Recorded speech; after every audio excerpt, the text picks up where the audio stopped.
Assalamualaikum warahmatullahi wabarakatuh.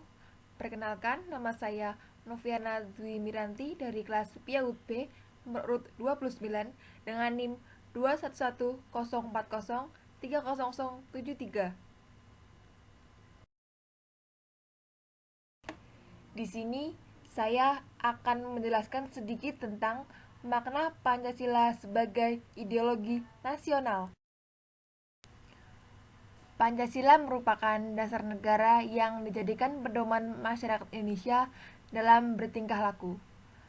Seorang ahli mengatakan bahwa makna Pancasila sebagai ideologi adalah tatanan nilai yang didapatkan melalui proses panjang dan kristalisasi nilai dasar yang tercermin dari bangsa.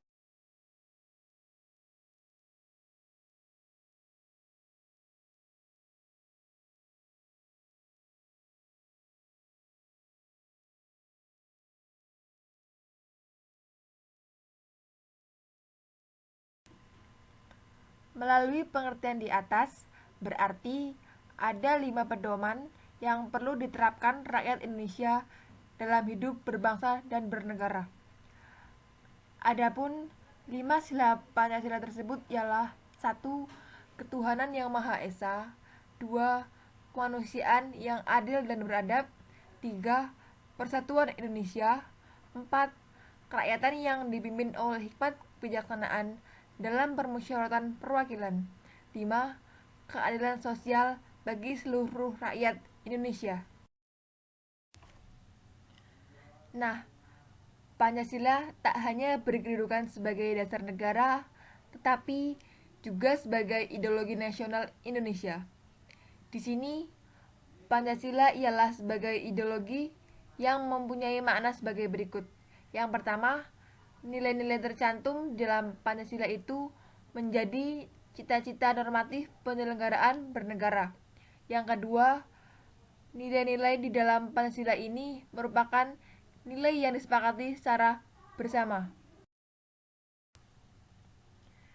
Setelah kita mempelajari makna Pancasila sebagai ideologi nasional, sekarang kita akan mengulik bagaimana implementasi Pancasila sebagai ideologi nasional. Pancasila sebagai ideologi nasional yang berarti sebagai cita-cita bernegara dan sarana yang mempersatukan masyarakat dalam perwujudan yang konkret dan operasional aplikatif sehingga tidak menjadi slogan belaka. Nah, perlu kita ingat dalam ketetapan MPR nomor 18 garing MPR garing 1998 dinyatakan bahwa Pancasila perlu diamalkan dalam bentuk pelaksanaan yang konsisten dalam kehidupan bernegara. A. Perwujudan ideologi Pancasila sebagai cita-cita bernegara. Dalam ketetapan MPR nomor 8 garing MPR garing 2001 tentang visi Indonesia masa depan berisi 3 visi, yaitu visi ideal, yaitu cita-cita luhur sebagaimana termaktub dalam pembukaan Undang-Undang Dasar Negara Republik Indonesia tahun 1945, yaitu pada alinea kedua dan keempat. Yang kedua ada visi antara, yaitu visi Indonesia 2020 yang berlaku sampai dengan tahun 2020. Yang ketiga, visi 5 tahunan, sebagaimana termaktub dalam garis besar haluan negara.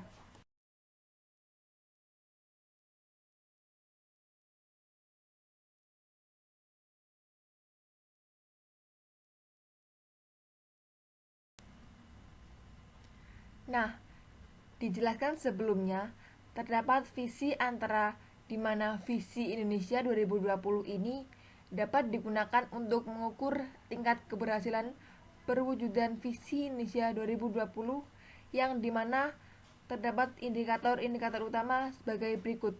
Yang pertama, religius. Yang kedua, manusiawi. Yang ketiga, bersatu.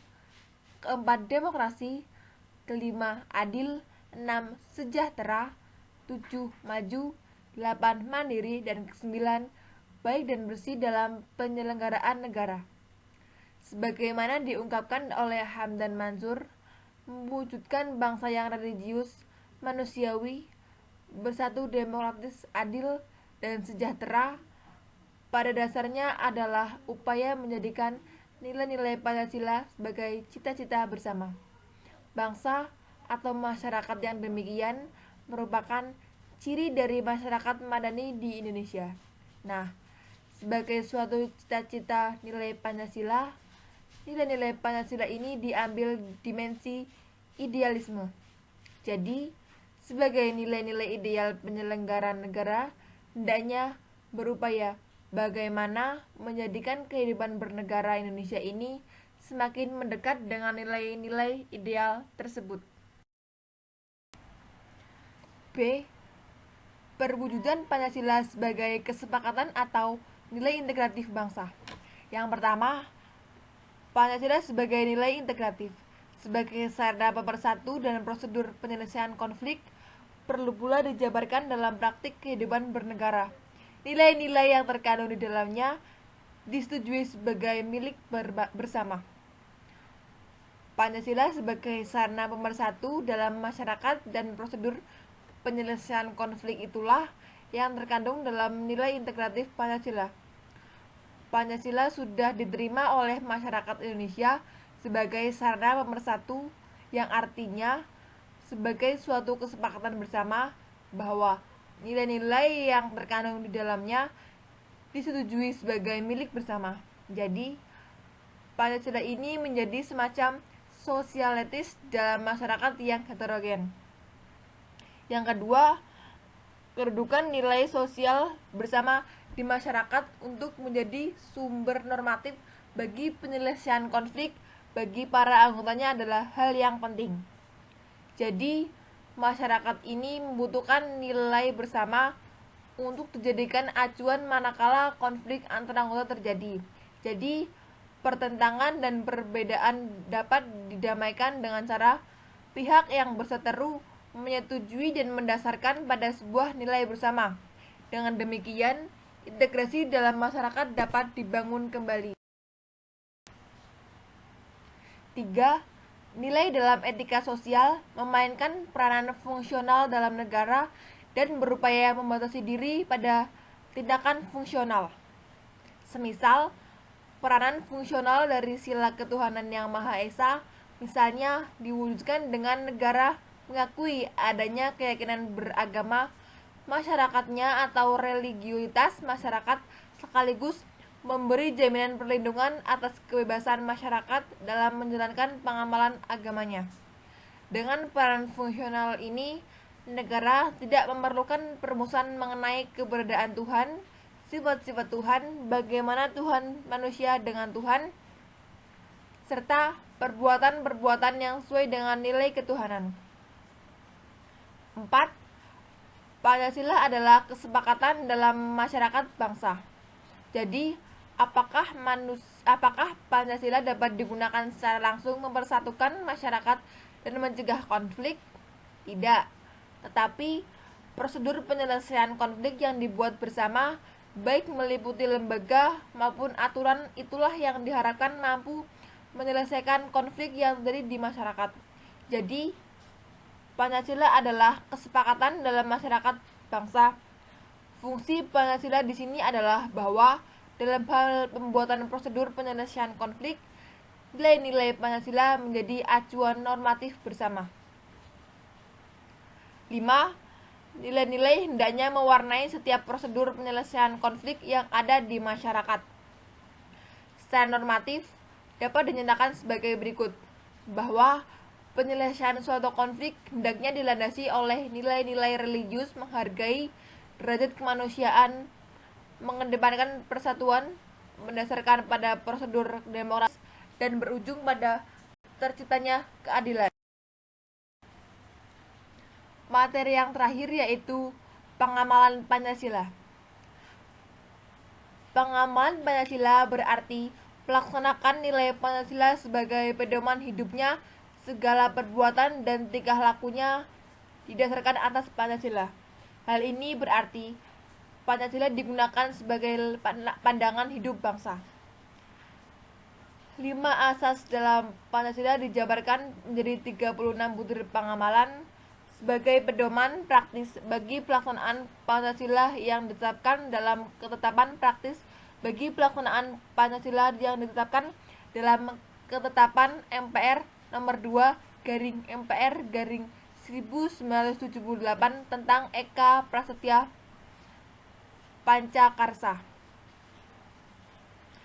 Setelah reformasi tahun 1998, butir-butir pengamalan Pancasila menyatu kembali berdasarkan ketetapan MPR nomor 1/MPR/2003 diganti menjadi 45 butir. Sila ke-1, Ketuhanan yang Maha Esa. Di dalam Pancasila, sila pertama yang berbunyi Ketuhanan yang Maha Esa terkandung nilai ketuhanan. Nilai ketuhanan adalah nilai yang menggambarkan bahwa rakyat Indonesia adalah rakyat yang memiliki agama dan keyakinan akan adanya Tuhan. Pengamalan sila pertama dapat dilakukan dengan cara berikut. Yang pertama, percaya dan takwa terhadap Tuhan yang Maha Esa sesuai dengan ajaran agama yang dianut. Yang kedua, menghormati pemeluk agama lain dan tidak memaksakan ajaran agama kepada pemeluk lain.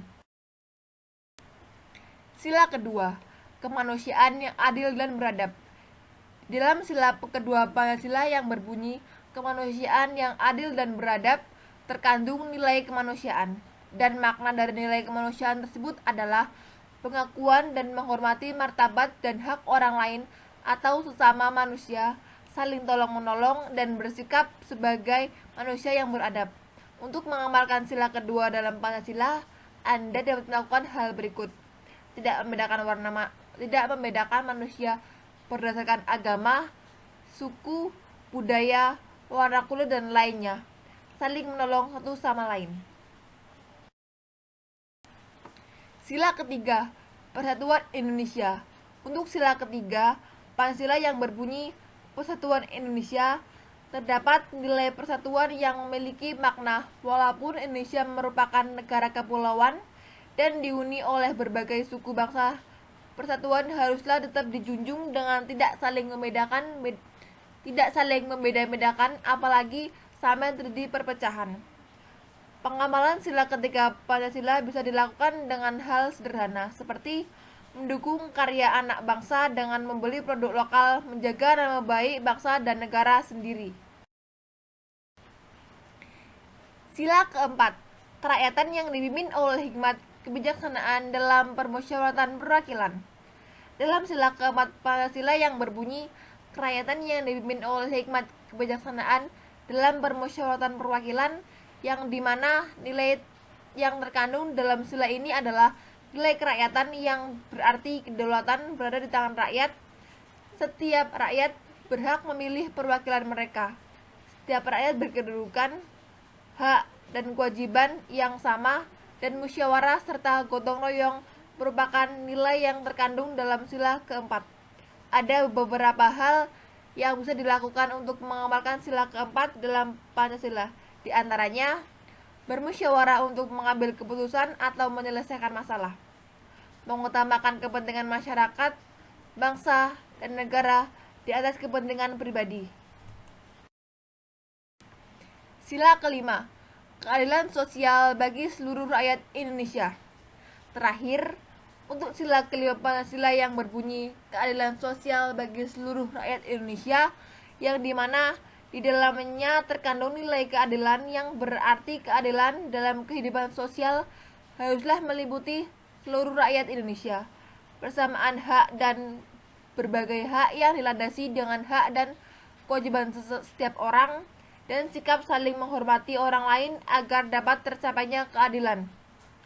Pengamalan sila kelima Pancasila dapat diterapkan dengan hal berikut: menghargai hak dan kewajiban yang dimiliki orang lain, membayar pajak secara rutin untuk negara. Demikian presentasi yang dapat saya sampaikan. Kurang lebihnya mohon maaf. Wassalamualaikum warahmatullahi wabarakatuh.